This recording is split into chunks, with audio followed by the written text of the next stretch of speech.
曲を作った方、そして歌っている方が何を伝えたいと思われたのかなっていうのと、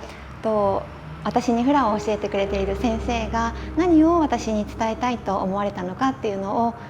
を少しでもしっかりと受け取って、それを少しでも形にできるように表現したいと思っています。